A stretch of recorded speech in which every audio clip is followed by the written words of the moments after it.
Captain Du Kim rubbed his tired eyes as he studied the holographic display at the Korean Space Agency's Deep Space Monitoring Station. The massive crystalline ships trapped in the strange quantum anomaly looked like frozen butterflies caught in amber. Their sleek hulls, nearly 5 kilometers long, reflected light in ways that seemed to defy physics.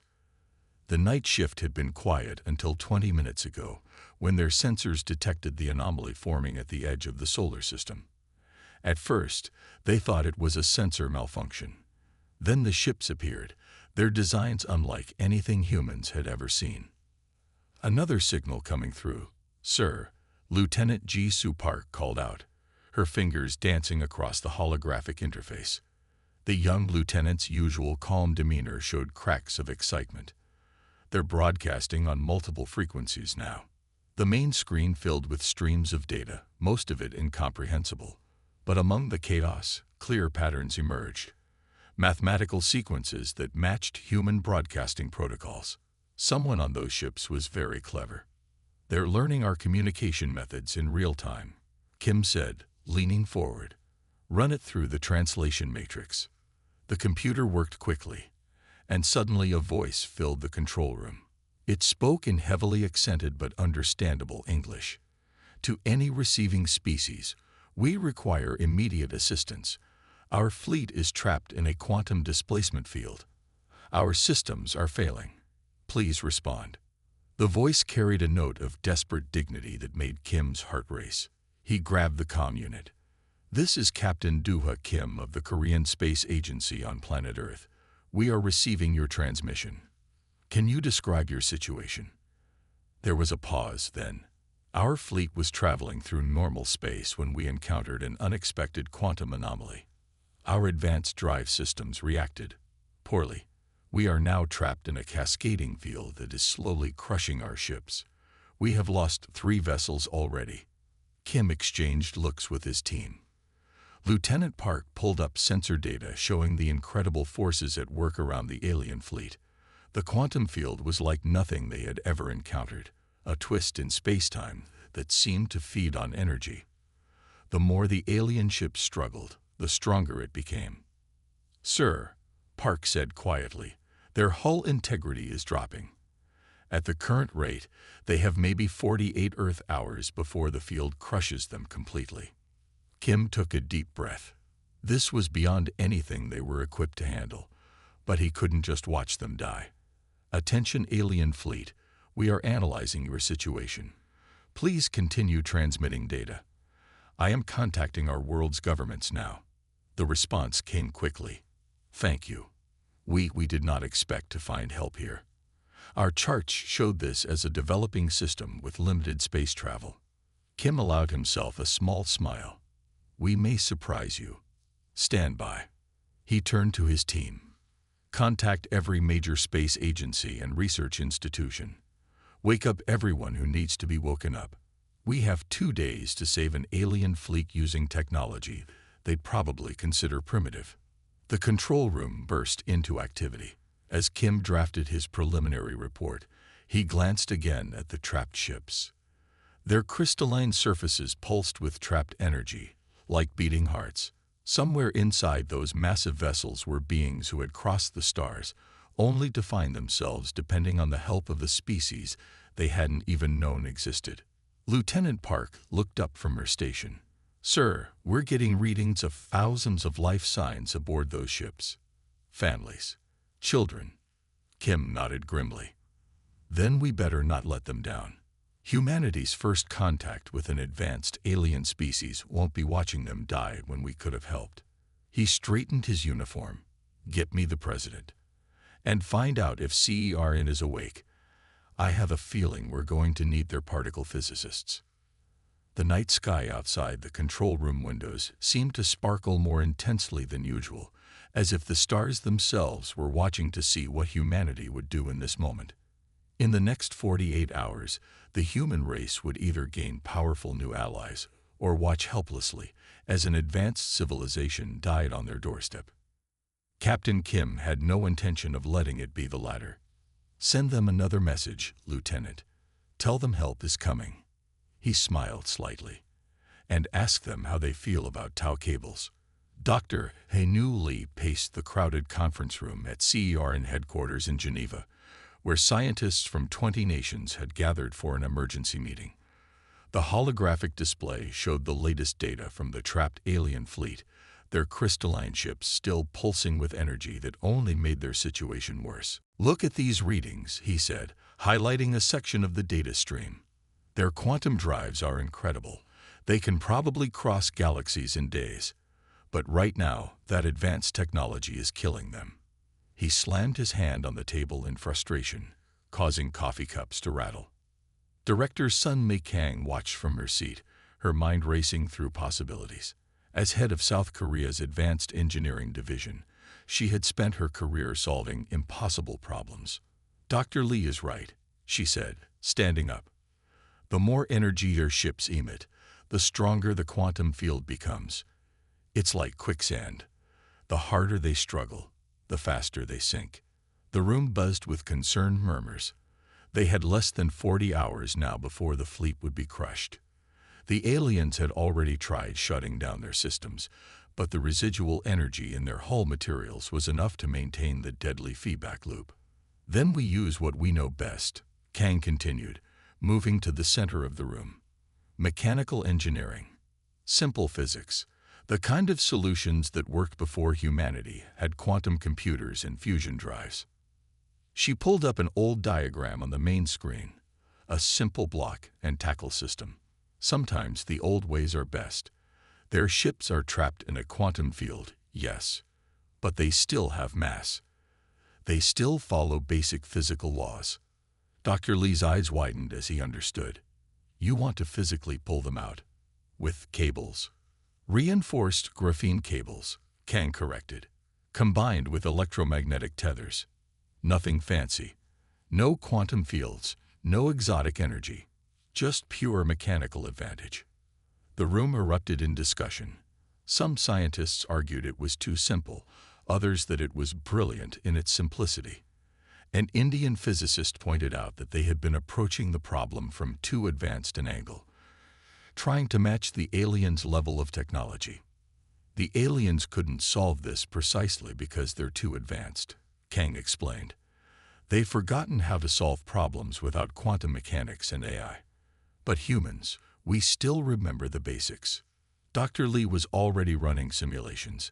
"We'll need hundreds of ships, and we'll have to coordinate them perfectly." "We have ships," and NASA representative spoke up. "Every space agency on Earth will contribute. The problem is the quantum field itself. Even with mechanical assistance, it's still growing stronger."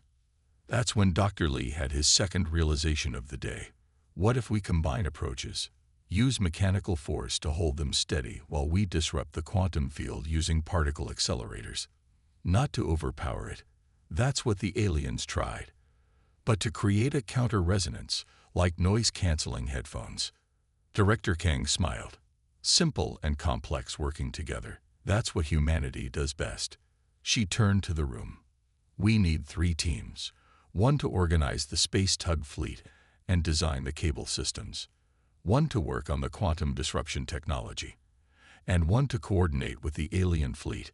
They need to understand exactly what we're planning and why it might work."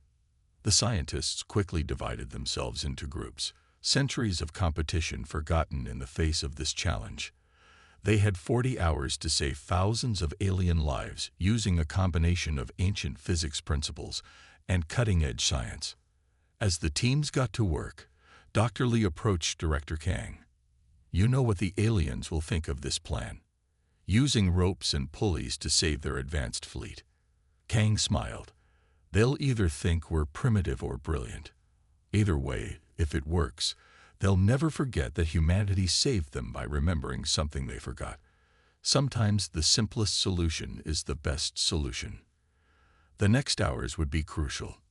As humanity mobilized its resources, the alien fleet waited in their crystalline ships, about to learn that their saviors would rescue them not with advanced technology, but with the basic principles that had lifted humanity from the ground to the stars in the first place. Commander Ta Wan Choi took a deep breath as his space tug, the Archimedes, approached the first trapped alien vessel. The massive crystalline ship loomed before them, its black pearl surface rippling with trapped quantum energy that cast strange shadows across his viewport. All systems check, Engineer Minju Ryu reported from her station. Her fingers danced across the holographic controls, monitoring the graphene cables that would soon be their only connection to the alien ship. Tether systems at full strength, electromagnetic dampeners online. Through the comm system, they could hear the alien crew speaking in their newly learned English. Human vessel, we are uncertain about this approach. Our simulations suggest physical contact with the quantum field could be dangerous. Trust us, Choi replied, guiding the tug closer. Sometimes the old ways work best. Engineer Ryu, deploy the primary tether. The reinforced cable shot out from the Archimedes, glinting in the distant sunlight. As it penetrated the quantum field, their sensors showed minimal reaction, just as the scientists had predicted. The aliens' energy-based solutions had only fed the field's strength, but simple physical objects passed through with little resistance. Contact in 3, 2, 1. Ryu called out. The tether's magnetic grapple locked onto a designated point on the alien hull. Solid connection. Around them, 5 other space tugs moved into position, each deploying their own tethers. The alien ship dwarfed them, like 6 tugboats preparing to move an aircraft carrier. But Choi knew the physics were on their side. All vessels report secure connections. The fleet coordinator announced. Beginning synchronized pull on your mark, Commander. Choi watched the field strength indicators carefully. Remember everyone, slow and steady. Like pulling a stuck truck out of mud. No sudden movements. He took another deep breath. Start engines. 10% power. The space tug's engines flared to life. Choi felt the Archimedes shudder as tension built in the cables. On his screen, he could see the vectors of force spreading through the alien ship's structure, distributed perfectly across the 6 contact points. Hull stress within acceptable limits, Ryu reported. The alien ship's structure is holding. For a moment, nothing seemed to happen. The quantum field swirled and pulsed, keeping its prey trapped. Then, almost imperceptibly, the alien ship moved. It's working. Someone shouted over the comm. Field strength dropping at the contact point. Choi allowed himself a small smile. Increased to 20% power. Maintain formation. The cables creaked under the strain, but the graphene held. Meter by meter, the massive alien vessel began sliding free of the quantum field's grip. Its crystal surface seemed to brighten, the trapped energy patterns becoming less chaotic. Commander, the alien captain's voice came through, a note of astonishment clear despite the translation. Our sensors indicate this is actually working. Your simple machines are doing what our quantum drives could not. Sometimes the simplest solution is the best solution, Choi replied, concentrating on keeping the Archimedes steady. Like Archimedes said, give me a lever long enough and a fulcrum on which to place it, and I shall move the world. The next few minutes were tense as they continued the careful extraction. Warning alarms flared occasionally as the quantum field pulsed and shifted, but the tethers held. Finally, with a visible ripple of energy, the alien ship broke free. Cheers erupted across all channels, human and alien alike. But Choi kept his focus. Maintain tether connection until we're clear of the field's influence. Engineer Ryu, start diagnostics on the cables. We have a lot more ships to save. As they secured the first vessel, Choi looked at the remaining fleet still trapped in the quantum anomaly. This had proven their concept worked, but they would need to repeat the process dozens of times, with larger ships, against a field that was growing stronger. But now they had hope. Humanity's first major rescue operation of an alien species was underway, proving that sometimes the most advanced civilizations needed to be reminded of the basics. As his crew prepared for the next extraction, Choi smiled at the thought of future alien history books describing how their mighty fleet was saved by simple pulleys and cables. Professor Yunho Baek had been staring at the quantum field readings for so long that the numbers had started dancing in her vision. She sat back in her chair at Seorn's main control room, rubbing her temples, when suddenly a pattern emerged. The seemingly chaotic data had a rhythm to it. "Dr. Song," she called out to her colleague, "look at this frequency analysis. The quantum field, it's not random at all." Dr. Jinwoo Song hurried over, his coffee forgotten on his desk. He leaned in, watching as Baek manipulated the holographic display.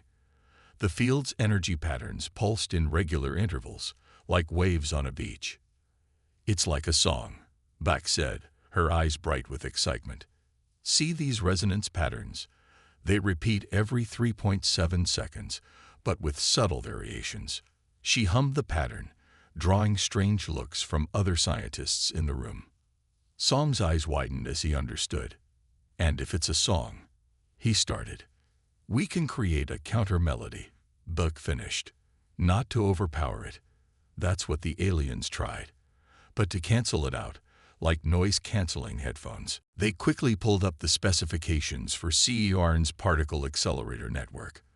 While the space tugs were doing their work, keeping the alien ships from being crushed, they needed a way to weaken the quantum field itself.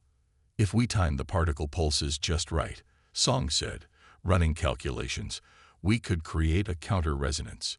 But we'd need incredible precision." Baek was already sending messages to other particle acceleration facilities around the world. "One accelerator won't be enough. We need them all working in perfect harmony." The next hours were a blur of calculations and coordination. They worked with facilities in Japan, America, China, and across Europe, synchronizing their particle beams to create the perfect counter-resonance. "It's like conducting an orchestra," Baek explained to the facility directors. "Each accelerator plays its part at exactly the right moment. Together, they create a pattern that will disrupt the quantum field's harmony." The first test came 12 hours later. As the space tugs held the alien fleet steady, particle accelerators around the world spun up to full power. In the control room, Baek and Song watched the readings intensely. "Synchronizing accelerators," Song announced. "Counter-resonance wave forming in 3, 2, 1. The effect was immediate. The quantum field's bright energy patterns dimmed slightly, its grip on the alien ships weakening. On the main screen, they could see the field's strength dropping by measurable percentages. "It's working," Baek exclaimed. "The field is responding exactly like sound waves to counter frequencies." An alien scientist who had been observing their work spoke up through the translator. "Remarkable. We thought the solution would require advanced quantum mechanics. Instead, you used basic wave theory." Baek smiled.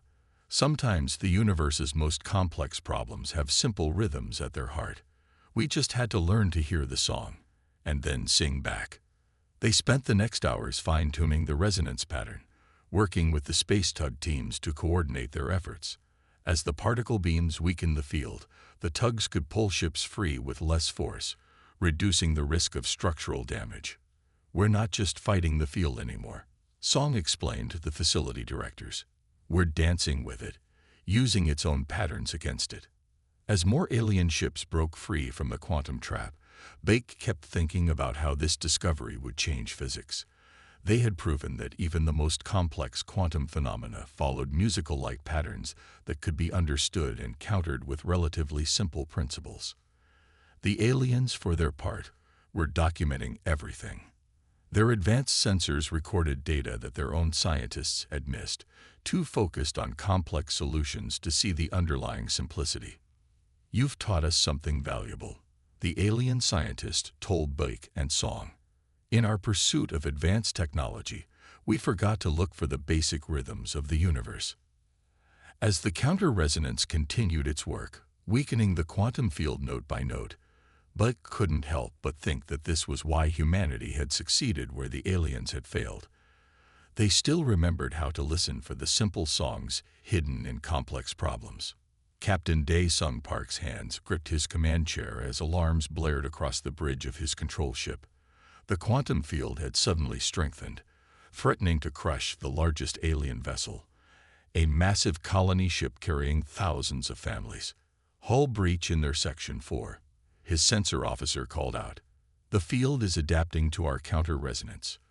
The alien captain's voice crackled through the comm system, strained but still dignified. We're losing structural integrity. Our primary supports are buckling under the pressure. Park activated the fleet-wide channel. All tugs, maximum power. Coordinate your pulls with the timing signals from Professor Back's team. Move as one. He watched as hundreds of human vessels, ranging from modified space tugs to hastily retrofitted cargo ships, adjusted their positions around the massive alien craft. The sight was incredible. Humanity's entire spacefaring capability united in one desperate effort. Russian tugs worked alongside American ones. Chinese vessels coordinated with Japanese ships, all previous rivalries forgotten in the face of this crisis. Professor Bake, Park called through the direct line to C. Arnon. We need more field reduction. They're not going to hold much longer. Pushing all accelerators to maximum safe levels. Back's voice came back, tense with concentration. The field is fighting back harder than we anticipated. It's like it knows what we're trying to do. Park watched the stress indicators on his display climbing into the red. The alien ship's crystalline structure was beginning to crack under the immense pressure. They had saved most of the fleet, but this last ship, the largest and most populated, was fighting them every step of the way. New plan, Park announced. All ships, adjust formation. Create a sphere around the colony vessel. We're going to pull in every direction at once, distribute the stress across their entire hull. It was a dangerous maneuver. If any ship got its timing wrong, they could tear the alien vessel apart. But they were out of options and out of time. Sir, his engineering officer warned, the tether cables weren't designed for this kind of strain. We could lose half our fleet if they snap. Better half our fleet than all their lives, Park replied. Execute maneuver on my mark. The space around the alien ship became a web of gleaming cables as hundreds of human vessels took position. Park could see the quantum field's purple-black energy swirling angrily around them, like a living thing determined to keep its prey. All ships in position, his tactical officer reported. Waiting for your command. Park took a deep breath. Professor Bake, give us everything you've got. All ships, pull. The combined roar of hundreds of engines filled the comm system. Park felt his own ship shudder as the cables went taut. Warning lights flashed across his console as the strain exceeded safety limits. Hull stress reaching critical levels. The alien captain warned, we're registering multiple structural failures. Hold together, Park muttered, watching the indicators. Just hold together. Suddenly, Professor Back's voice cut through the chaos. Energy spike in the accelerator network. The counter-resonance is reaching peak alignment. Park saw it on his screens, the quantum field's grip weakening as humanity's particle accelerators sang their countersong at maximum power.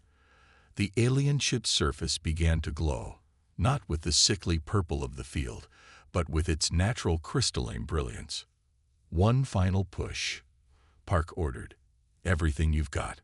Now. Humanity's fleet strained as one, their combined thrust finally overwhelming the weakened quantum field. With a flash of light that temporarily blinded their sensors, the massive colony ship broke free. The channel erupted with cheers. Human and alien voices mixed together in celebration. They had done it. The entire alien fleet was saved.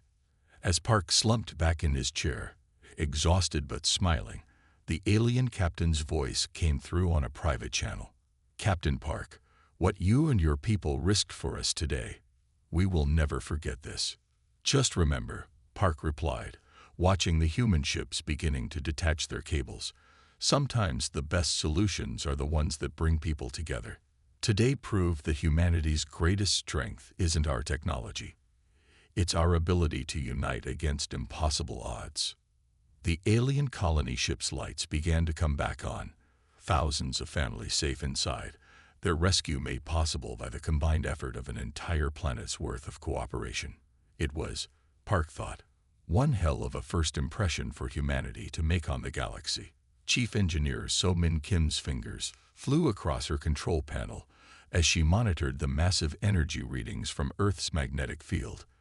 The plan was audacious, using the planet's own magnetosphere as an amplifier for their quantum disruption wave. If it worked, they could finally destroy the deadly anomaly that had nearly claimed an alien civilization. Magnetic field resonance at optimal levels, she reported to Admiral In-Ho Kwon, who stood at the command center's main viewing window. The particle accelerator network is synchronized with Earth's natural field frequency. Admiral Kwon nodded, his weathered face reflecting the holographic displays surrounding them. Status of the alien fleet. All ships have cleared the danger zone, Kim replied, checking the tactical display. They're holding position behind Mars, using the planet as a shield just in case this doesn't go as planned. The quantum anomaly still hung in space like a purple-black wound in reality. Though they had saved the alien ships, the anomaly was growing stronger, threatening to destabilize the entire solar system. They had one chance to end this threat. Begin final sequence, Kwon ordered, his voice carrying across the command center. All stations, report readiness. Kim watched as status lights turned green across her board. Every particle accelerator on Earth was now operating in perfect harmony, their energy feeding into the planet's magnetic field. It was like using Earth itself as a giant speaker to broadcast their counter-resonance wave. "Sir," she called out, "there's something you should see." Kim projected a new reading onto the main screen. The anomaly. It's reacting to our preparations, almost like it's alive. The purple-black mass had begun to pulse with increasing frequency, sending out tendrils of energy that probed toward Earth. Their sensors showed it trying to establish the same kind of grip it had used on the alien fleet. "It won't find any quantum technology to latch onto," Kwon said confidently. "We shut down everything more advanced than a microwave oven." "Time to end this, Engineer Kim. Start the pulse sequence." Kim began the carefully calculated series of commands. Around the Earth, particle accelerators fired in sequence, each pulse timed to match the planet's magnetic rhythm. The energy built up in waves, growing stronger with each cycle. "Magnetic field amplitude increasing," she reported. 20%, 40%, 60%. Warning alarms suddenly blared. The anomaly had launched a massive energy surge toward Earth, like a cornered animal lashing out. "Incoming wave," someone shouted. "Impact in 30 seconds." Kwon's voice cut through the panic. "Stay on target. This is our only shot." Kim forced herself to focus on the pulse sequence. Magnetic field at 80%, 90%. Approaching critical resonance. The anomaly's energy wave was nearly upon them. On her screens, Kim could see it twisting space itself as it approached, desperate to find something to grip, to crush, to destroy. "Maximum amplitude achieved," she announced, releasing counter-wave no. Earth's magnetic field lit up like a second sun. The carefully tuned disruption wave, amplified by an entire planet's magnetic field, shot out at the approaching energy surge. The two forces met in space. For a moment, nothing seemed to happen. Then Kim's readings went crazy. "The waves are interfacing," she called out. "Counter-resonance is holding. The anomaly's energy is being reversed." They watched in awe as the quantum anomaly began to fold in on itself, its own energy turned against it by their precisely tuned counterwave. The purple-black mass twisted, contracted, and finally collapsed with a flash of light that their sensors would study for years to come. When the light faded, space looked normal again. The threat was gone. The command center erupted in cheers. Kim felt tears in her eyes as she ran final scans to confirm their success. They had done it, used Earth itself as a weapon against a quantum phenomenon that had threatened an advanced alien civilization.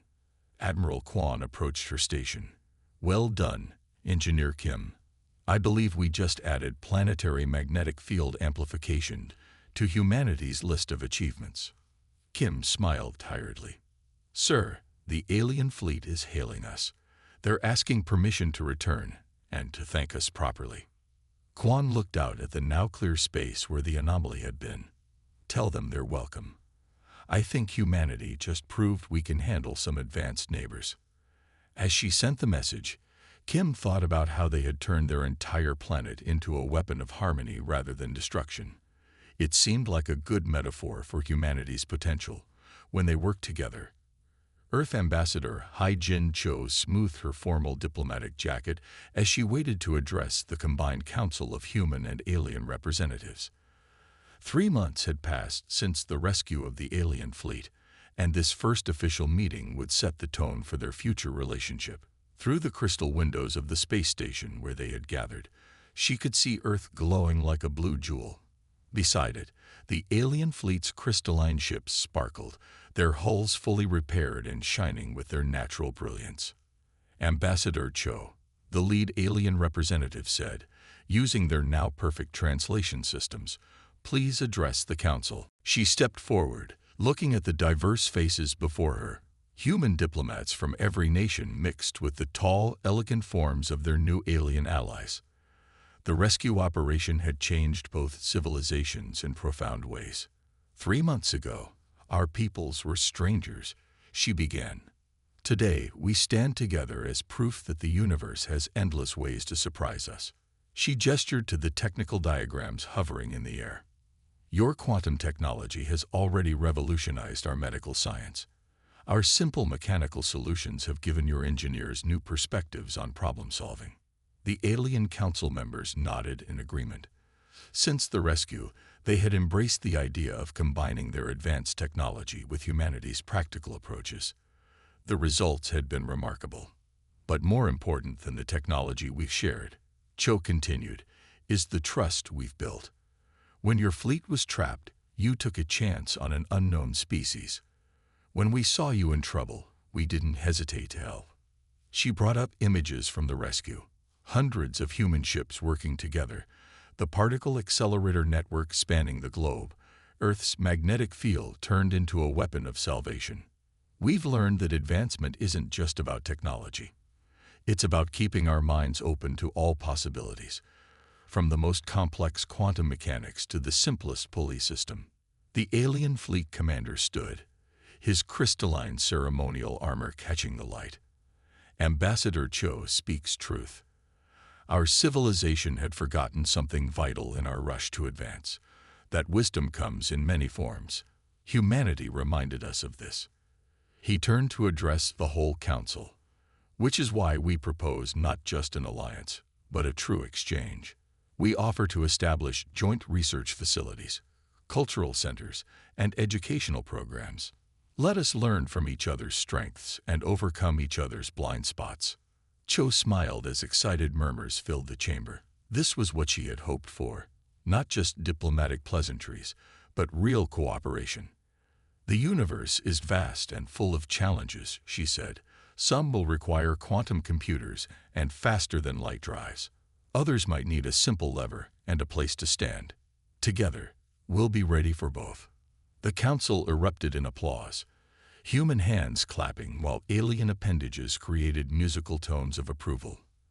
As Cho looked around the chamber, she saw genuine friendship replacing the formal diplomatic masks. After the session, the alien commander approached her privately. "You know," he said, "some of our historians wanted to classify Earth as a developing world, not worth contact for another century." Cho laughed. "And now? Now we're adding a new classification. Deceptively simple. It means a civilization that understands that advancement isn't always about complexity." He gestured out the window at Earth. "Your people saved us by remembering what we have forgotten. That's a gift we can never repay." "Then don't repay it," Cho replied. "Just help us build something new together. After all, that's what neighbors do." As she watched human and alien representatives mingling, sharing stories and ideas, Cho felt pride in what humanity had achieved. They had not only saved an advanced civilization, but had shown the galaxy that sometimes the simplest solutions were the most powerful, especially when backed by the strength of unity and the wisdom to see past appearances.